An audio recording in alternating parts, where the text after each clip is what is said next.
Hello all, welcome back to Excel Skill.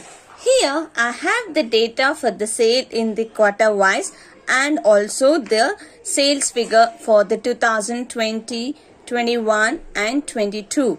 So now I have to change the data and this symbol as per each cell. Now I want to do this. It will take a lot of time and it will be very tedious job. So in order to make this simple, I have a shortcut, that is copy this data, then press Ctrl H. Here find which should be a $sign and replace with it should be none. So now give replace all. You got the messy data cleared. You can present this data to your management. Like this, I will be coming up with many more such Excel tips and hacks. Do like, share and comment. Thank you for watching this video again.